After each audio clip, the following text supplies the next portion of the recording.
good morning, good evening, good night, wherever you are in the world. Welcome to beautiful Costa Rica. Lolly says hello as well.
Given a good update in a while.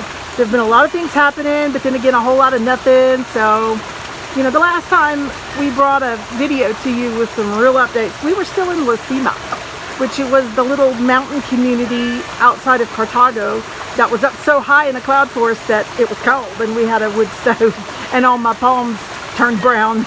They're okay. All of my palms lived and all of my plants lived, and they're just waiting to be planted on the land now. Things move on a different time schedule here in Costa Rica. However, if we had to wait and we had to bide our time, I could not imagine a more beautiful, peaceful, lush place to do it. So really, while it seems like we have complaints, we really don't have complaints. We just have information, some of which is less positive than others, but most of it's good. Michel and I really do need a GoPro. We tried to record this a few days ago down at the river. We were swimming down at the Atiro, and it was raining so hard that my phone got soaked. Despite all of our efforts, we tried to protect it with banana leaves. We put it in the drone case. Nothing worked. We were under an overhang trying to film. It killed the speaker or the microphone on my phone. We didn't get any sound. He was soaked, I was soaked. The phone had to sit in a bucket of rice for like 2 days before it would even power on. So we need a GoPro. We need something. I can't afford to lose this phone, but it does so good with videos that, as you see now, I'm sitting in this, I call it a swimming hole. Erica says William dug it to collect debris in the bad rainstorms. And okay, that's fine, but until the rainstorms come, we're going to use it as a swimming hole. And it's a really good one because it's clear, fresh water. Oh my goodness, I love it. So where's Michel? Well, he's around. He just kind of made it clear that he's not as enthusiastic about doing these YouTube video blogs as I am. So a Michel spotting may be kind of like a Sasquatch spotting. You know, rare and, you know, something to make a fuss over.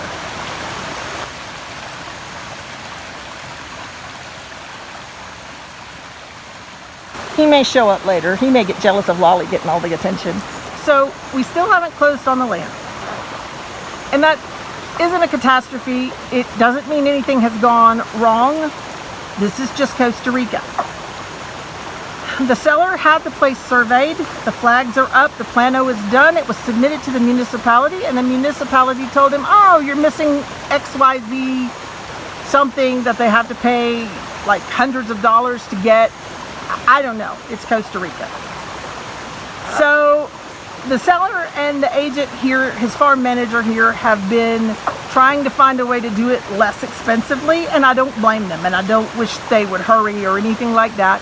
We are being very well accommodated here in Esperanza. We're walking distance from our land, although it's a little bit of a haul for me.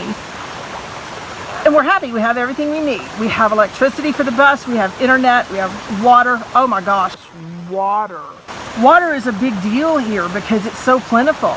I've never been anywhere that you didn't have to think about rationing water, whether because you didn't want to run a well dry or because you were on a meter and didn't want to pay $1,000 a month for water. Here in this area of Costa Rica, there's water coming out of every corner of the land.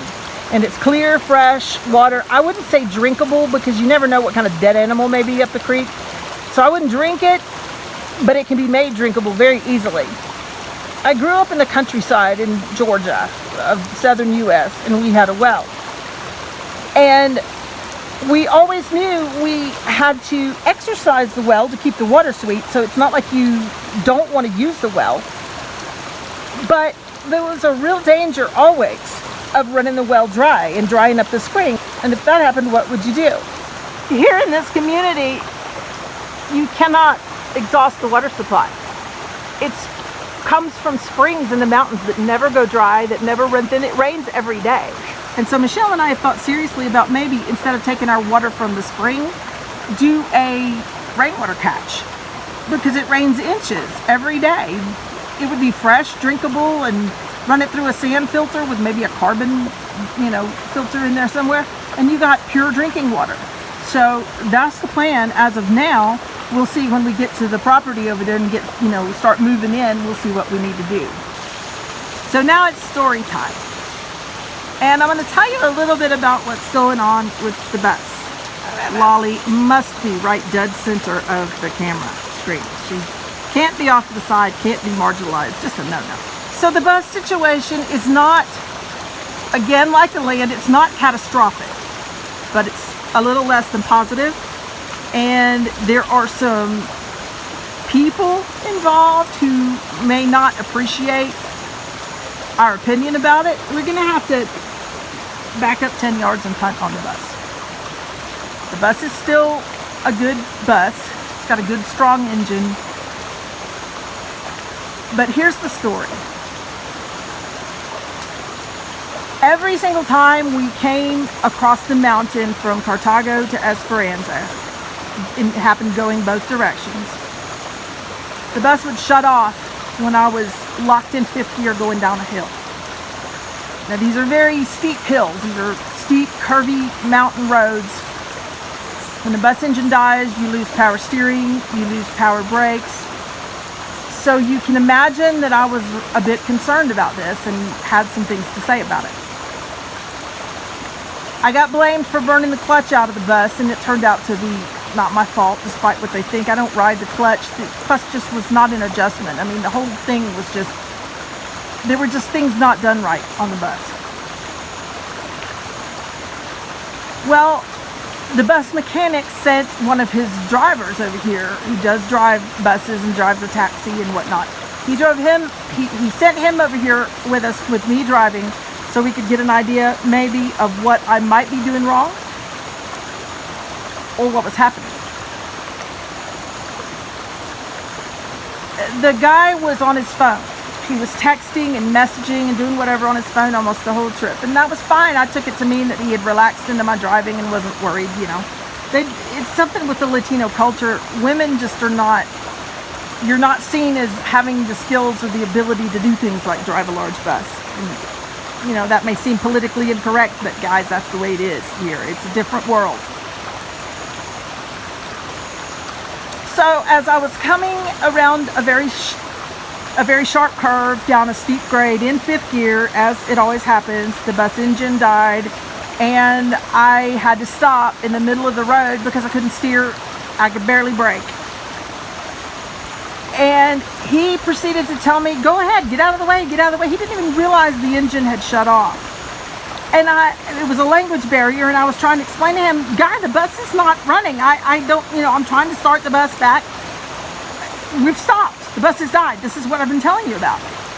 So he proceeded to take over, and he pumped the gas a few times, or not the gas, but the pedal. Pumped it a few times, got the bus started, pulled to the side of the road. So we went on, and it didn't happen again. He proceeded to go back and tell the mechanic that the bus is dying because I'm letting the clutch off too fast and killing the motor. Now this is problematic on several levels, and it not only did it deeply offend me because it's not true at all. I mean, I'm in 5th gear, locked in. Anybody who drives large equipment knows that you can't shift going down a hill. Once the transmission is in a bind and under a load going down a hill and you take it out of gear, you will never get it back in gear. So therefore you put it in the gear and you leave it in that gear until you're at the bottom. 5th gear was right for this hill. Big hill. So I don't understand how me operating the clutch could have anything whatsoever to do with the bus dying. This is a different issue. This is a fuel line. It's a fuel pump. It's something along those lines. There's a sensor that could be controlling this. And so he goes back and he tells the mechanic that it's driver error and that it was me letting the clutch off too fast. And yet I've got an issue with the bus that's causing it to stop going down a hill and I'll lose all power. This is dangerous, guys. It's dangerous. This is not just some petty thing. So Michel and I have decided that we're going to have to find a different diesel mechanic. And they do exist. They're over here in Turrialba and La Suiza, and in this area we can find one. We're not moving the bus right now because the rains have washed out the quebradas and we can't really get it out. They've got the equipment to fix it. There's just no real rush, no urgency to do these things here. But we'll get it done. But we're not going to take it back to the same mechanic. Because if he thinks so little of me as a driver that I'm going to get blamed for a critical issue of the bus that absolutely must be repaired, then we're dealing with the wrong people and we have to, we have to back up 10 yards and punt, like I said. And the other issue with the bus, with the interior, we've held up on that too because we decided to finish it ourselves, and we need tools and we need money to buy the tools. And right now, with the way things are in the world, we're just kind of in hold mode, holding pattern. I feel like Michel and I can do this stuff ourselves, but we had to stop the people who were building it because they were wasting his money on things that we didn't want and that we had told them not to do. And it went back to the fact that they painted the wood when we said we didn't want the wood painted. We wanted to varnish it and we wanted to put a PVC wallboard up in the bathroom. We needed a waterproof bathroom. And we didn't get a waterproof bathroom. It's leaking out where they caulked it to try to seal it. Instead of running the floor panels up the wall as a baseboard and completely sealing the floor, they cut them and shoved them under and put caulk and quarter round. And it's leaking so badly that rust is coming up from the floor underneath. We'll fix it. We'll get to it. The drains aren't right. We said drains in the corners. Only one corner got a drain, and now water stands in the corners of the bathroom. It's just a mess. It's nothing that we can't repair. But we could not keep throwing money at this and giving money to these people who were consistently doing everything we asked them not to do. So rather than have a big fight, we just said, stop, we'll go to Esperanza, we'll figure it out from here. And so we did. And there were some other things that happened, but we're done with that situation, and we're just going to kind of take it on. It's going to take a lot longer, but we can live in the bus. We're comfortable in the bus. We need a few more things. We're trying not to come here and spend every dime and go crazy spending money and whatnot. Just relax. We've got a life beyond today and a life beyond tomorrow. We've got time to do all of these things. So it'll come with time, and we'll end up with something we really, really like and enjoy. And you know what I just realized? I'm wearing the same shirt that I wore the last update video we did from La Cima. Well, it's okay. I'm sure that you can extrapolate and imagine that I've washed it a few times since then. Here in Costa Rica and the lifestyle that we live, it's not practical to have tons and tons of clothes. So you have about an outfit per day of the week and you wear them until they wear out. You don't have a whole closet full of clothes. It's a bus. Well, where would we store them? So you're probably going to see the same things more than once.